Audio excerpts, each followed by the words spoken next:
বাংলাদেশের বৃহত্তম জেলা ব্রাহ্মণবাড়িয়া কসবা উপজেলার কাইমপুর এলাকা এখন নানা বিতর্কের কেন্দ্রবিন্দু হয়ে উঠেছে। এখানে সরিষা আনা হচ্ছে ভূত সারানোর উদ্দেশ্যে, তবে আজকের পরিস্থিতি একদম আলাদা। সেই ভূত আজ সরিষার মধ্যেই লুকিয়ে রয়েছে। আর এই ভূত ছাড়ানোর দায়িত্ব কাকে দেওয়া হবে? একদিকে সীমান্ত পাহারা দেওয়ার জন্য বিজেপি মোতায়েন করা হয়েছে, কিন্তু মাদক কারবারিদের বিরুদ্ধে অভিযোগ উঠেছে যে বিজেপির কিছু সদস্য মাসোয়ারা টাকা নিয়ে মাদক আমদানি করতে তাদের সহযোগিতা করছেন। এমনই একটি গুরুতর অভিযোগ উঠেছে কাইমপুর ভিডিআর ক্যাম্পের কমান্ডারের বিরুদ্ধে। এদিকে ইউনিয়নের চক বস্তা গঙ্গানগর এলাকায় সীমান্তবর্তী অঞ্চল হওয়ায় প্রতিদিনই চোরাই পথে ঢুকছে মাদক দ্রব্য, শুকনো গাঁজা, ফেন্সিডিল, কফ সিরাপ, ইয়াবা, যা যুব সমাজকে ধ্বংসের পথে নিয়ে যাচ্ছে। এই মাদক চক্রের সাথে পাচার করা হচ্ছে মোবাইল ডিসপ্লে, এলাচ, জিরা, চিনি, শাড়ি কাপড়, থ্রি পিস, কসমেটিক, যার মাধ্যমে সরকার রাজস্ব হারাচ্ছে। পাচারকারীদের মধ্যে অন্যতম হলেন ভারতের মধুপুর থানার এক কুখ্যাত পাচারকারী, যার হাত দিয়ে প্রতিদিন রোহিঙ্গা জনগণ বাংলাদেশ থেকে ইন্ডিয়া প্রবেশ করছে প্রতিনিয়ত।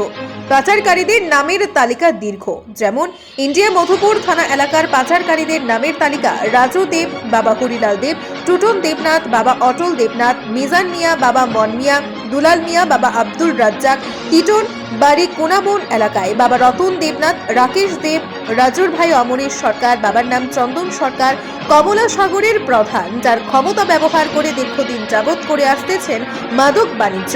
গেট নাম্বার 114, 115, 116 নাম্বার গেট দিয়ে তার কাটার ব্যারাক কেটে প্রতিনিয়ত বাংলাদেশে পাচার বাণিজ্য চালিয়ে আসতেছেন একাংশ বিএসএফ কে ম্যানেজ করে।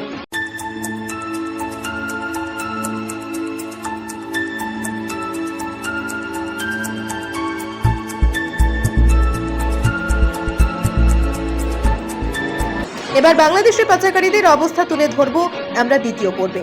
আমাদের সাথে থাকুন, কারণ আমরা আপনাদের দেখাবো কিভাবে ক্ষমতাধর মাস্টার মাইন্ডরা সাংবাদিকদের সংবাদ প্রকাশের পর গায়েব বা খুন করার হুমকি দেয়, বড় মামলায় ফাঁসিয়ে দেয় এবং সাংবাদিকদের 15 থেকে 20 বছরও জামিন পেতে দেয় না। এসব বড় পুলিশ কর্মকর্তাদের নামও সামনে আনবো আমরা। সাংবাদিক দিন ইসলাম, যিনি মাদক কারবারির খবর অনুসন্ধান করছেন, তাকে গায়েব করার হুমকি দেওয়া হচ্ছে। প্রশাসনও তাকে 5 থেকে 10 বছরের কারাবাসের ভয় দেখাচ্ছে। কয়েকদিন আগে সাংবাদিক দিন ইসলামকে একটি মামলায় ব্রাহ্মণবাড়িয়া আদালতে পাঠানো হয়েছিল, তবে আদালত তার কাগজপত্র পর্যালোচনা করে তাকে জামিন মঞ্জুর করেন। এই ঘটনার এক সপ্তাহ আগে কসবা থানার অফিসার ইনচার্জ জহিরুল হক কবিরের বিরুদ্ধে সংবাদ প্রকাশিত হলে তাকে 2 দিনের মধ্যে বদলি করা হয়, কিন্তু মাদক বাণিজ্য বন্ধ হয়নি। বদলির পরও মাদক কারবারিরা তাদের কার্যক্রম চালিয়ে যাচ্ছে। ব্রাহ্মণবাড়িয়ার পুলিশ সুপার মহোদয়কে কল দিলে তিনি জানান, তথ্য প্রমাণের ভিত্তিতে আইনগত ব্যবস্থা নেওয়া হবে।